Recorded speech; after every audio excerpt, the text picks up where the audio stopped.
안녕하세요, 아뜰사고입니다. 오늘은 어떻게 읽을 책을 고르는지 간단하게 얘기를 해볼게요. 제일 좋은 건 본인이 읽고 싶은 책을 고르는 겁니다. 나는 오늘부터 책 읽는 사람이 되겠어 이러면서 읽고 싶지도 않았던 사피엔스, 이기적 유전자, 코스모스, 정의란 무엇인가 이런 유명한 책들을 읽는 분들이 많은 것 같습니다. 저 책들이 물론 좋은 책들이지만 읽고 싶지 않은 책을 읽는 건 스트레스를 줘서 장기적으로 독서를 하지 않게 되는 이유가 되는 것 같아요. 스테디셀러, 베스트셀러라고 억지로 읽지 말고 읽고 싶은 마음이 들면 읽으세요.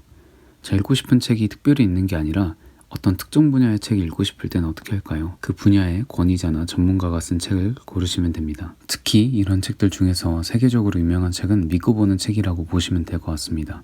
처음에 얘기했던 사피엔스 같은 책들이 그렇겠죠. 저는 1년에 300권에서 500권 정도의 책을 읽지만 그 300권에서 500권이 전부 저에게 가치 있는 책이었냐를 물어본다면 당연히 아니라고 답할 겁니다. 세상에는 좋은 책들이 정말 많지만 쓰레기 같은 책들도 정말 많습니다. 그럭저럭인 책들도 많고요. 그래서 본인이 읽고 싶은 분야라면 검증된 책을 먼저 읽는 것을 권장하겠습니다. 대부분은 여기서 읽을 책을 고르셨겠지만 세계적으로 유명한 전문가가 쓴 책이 없을 수도 있겠죠. 혹은 누가 전문가인지 모를 수도 있잖아요. 혹은 이미 유명한 책을 다 읽었을 수도 있고요.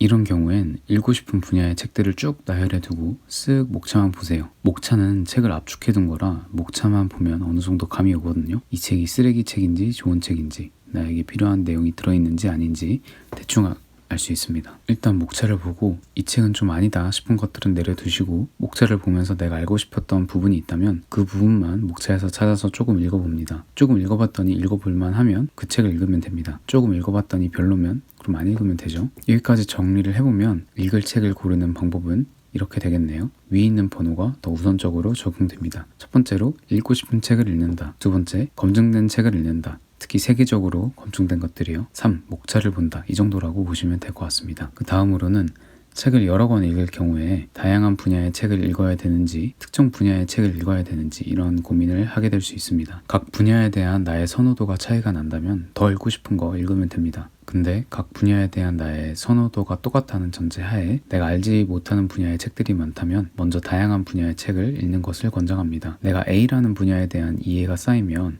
A 분야에만 영향을 주는 것이 아니라 A 분야에 대한 지식이 B 분야를 더 이해하는 데 영향을 주기 때문입니다. 간단하게 예를 들어볼까요? 음악에 대해 공부를 한 사람이 물리학을 공부하며 파동을 배우면서 소리에 대한 이해를 더 깊이 있게 할 수 있게 되겠죠? 평균율과 순정율이 이런 의미였구나. 이래서 오케스트라에서는 주파수를 440Hz가 아니라 442Hz에 맞추는구나. 이런 것들에 대한 이해를 더 깊게 할 수 있겠죠. 어떤 한 분야에 대한 지식이 전혀 상관없어 보이는 다른 분야를 볼 때 도움이 되는 경우가 많습니다.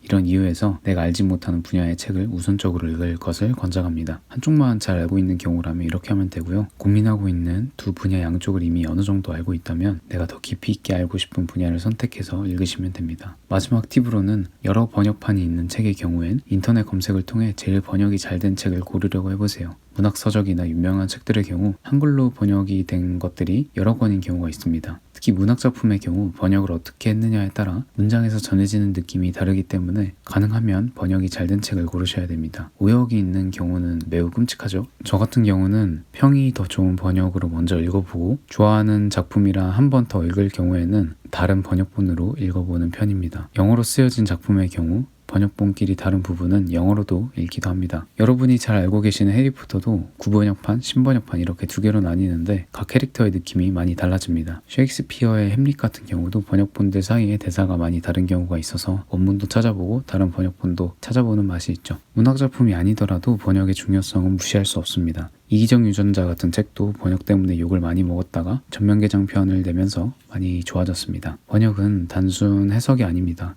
책을 A급으로도 폐급으로도 만들 수 있습니다. 번역본이 여러 권인 경우에 꼭 확인 후에 책을 구매하세요. 여기까지 읽을 책을 어떻게 골라야 될지에 대한 얘기를 해봤습니다. 다음번엔 책을 어떤 식으로 읽어야 될지에 대한 얘기를 해볼게요. 독서 관련 궁금한 점 있으면 댓글로 남겨주시고 영상 내용이 마음에 들었다면 좋아요 부탁드립니다.